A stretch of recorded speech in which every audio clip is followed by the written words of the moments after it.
arrivait le jour où Jésus fut présenté au temple par Marie et Joseph.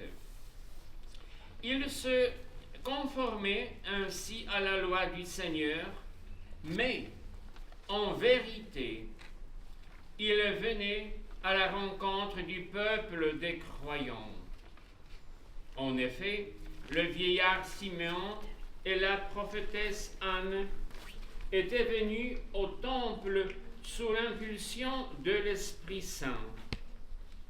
Éclairés par ce même esprit, ils reconnurent leur Seigneur et l'annoncèrent à tous avec enthousiasme. Il en va de même pour nous, rassemblés par l'Esprit Saint, avançant vers la maison de Dieu à la rencontre du Christ. Prions le Seigneur.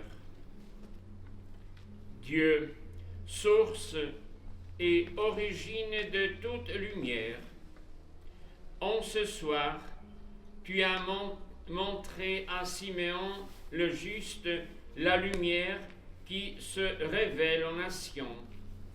Nous te supplions humblement, bénis et sanctifie ces cierges. Accueille les prières de ton peuple qui s'est rassemblé pour les porter à la louange de ton nom. Qu'en avançant au droit chemin, nous parvenions à la lumière qui ne s'éteint jamais. Par le Christ notre Seigneur. Amen. En termes rural, la crèche, c'est seulement la mangeoire qui est devant les animaux. Donc Jésus a été déposé dans une crèche. En même temps, le terme de crèche rappelle aussi qu'il s'est donné et le lien avec l'Eucharistie où il se donne à manger. La nourriture. Voilà.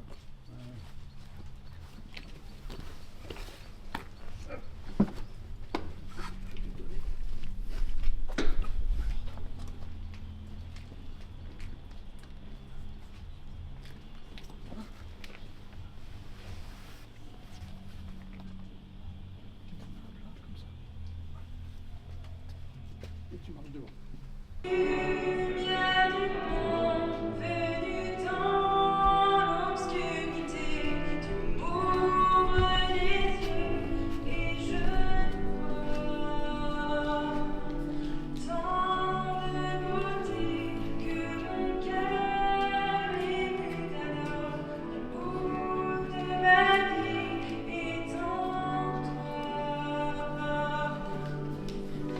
Me voici pour louer.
ses bras et il bénit Dieu en disant: Maintenant, ô Maître souverain, tu peux laisser ton serviteur s'en aller en paix, selon ta parole, car mes yeux ont vu le salut que tu préparais à la face des peuples, lumière qui se révèle aux nations et donne gloire à ton peuple Israël. Le père et la mère de l'enfant s'étonnaient de ce qui était dit de lui. Siméon le bénit, puis il dit à Marie, sa mère: Voici que cet enfant provoquera la chute et le relèvement de beaucoup en Israël. Il sera un signe de contradiction, et toi, ton âme sera traversée d'un glaive. Ainsi seront dévoilées les pensées qui viennent du cœur d'un grand nombre. Il y avait aussi une femme, prophète, Anne, fille de Phanuel, de la tribu d'Aser. Elle était très avancée en âge. Après 7 ans de mariage, demeurée veuve, elle était arrivée à l'âge de 84 ans. Elle ne s'éloignait pas du temple, servant Dieu jour et nuit dans le jeûne et la prière. Survenant à cette heure même, elle proclamait les louanges de Dieu et parlait de l'enfant à tous ceux qui attendaient la délivrance de Jérusalem. Lorsqu'ils eurent achevé tout ce que prescrivait la loi du Seigneur, ils retournèrent en Galilée, dans leur ville de Nazareth. L'enfant, lui, grandissait et se fortifiait, rempli de sagesse, et la grâce de Dieu était sur lui. Acclamons la parole de Dieu. Louange à toi, Seigneur Jésus. 40 jours après Noël, Jésus est présenté au temple.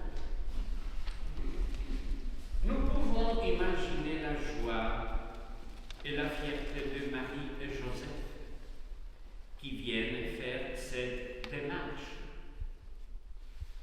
Imaginons aussi la joie de Marie quand elle entend: Mes yeux ont vu le salut que tu as préparé à la face des peuples. C'est ainsi que Jésus est présenté comme la lumière qui vient éclairer les nations païennes. Avec lui, c'est la bonne nouvelle qui est annoncée aux pauvres, aux exclus et à tous ceux qui ne comptent pas aux yeux du monde.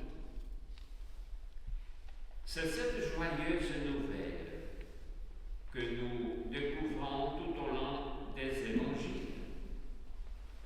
Et au moment de quitter les apôtres, le Christ ressuscité leur a confié la mission de la transmettre au monde entier pour qu'elle illumine toute l'humanité. Cette fête d'aujourd'hui, c'est d'abord celle du Christ.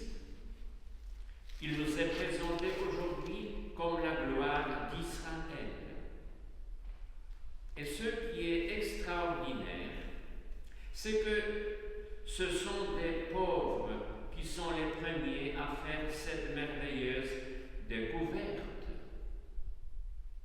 Cela n'a été possible que parce que ces gens, tout simples, attendaient la venue du Messie.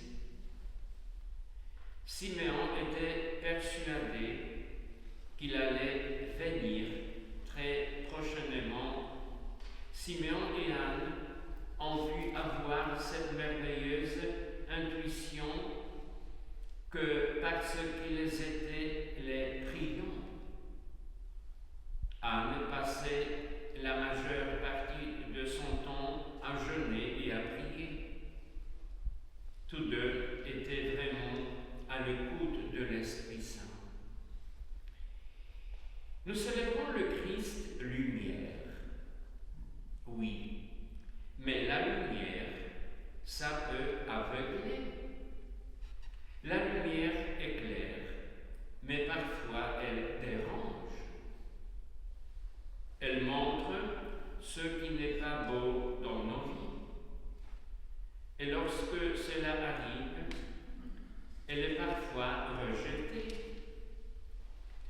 C'est aussi que Simon annonce que cet enfant sera un signe de contradiction, qu'il sera rejeté et que les hommes auront à prendre parti pour ou contre lui. Tout cela nous renvoie à la manière dont nous accueillons cette nouvelle qui vient de Dieu. Le Christ est-il vraiment notre lumière? Aujourd'hui, nous sommes provoqués à revenir à l'essentiel, accueillir cette lumière qui vient de Dieu et devenir lumière pour tous nos frères. Quand nous allons à Lourdes, nous voyons tous ces cierges qui brûlent. Ils voudraient être le symbole de tant de vie humaine qui se consument d'amour pour Dieu et pour leurs frères. Les cierges de la Chandeleur voudraient reprendre cette symbolique. Et ce soir, nous célébrons l'accueil Jésus au temple, notre lumière, ceux qui prient le bréviaire, ça veut dire les prêtres, les religieux, les religieuses, les moines cérémoniales. La dernière prière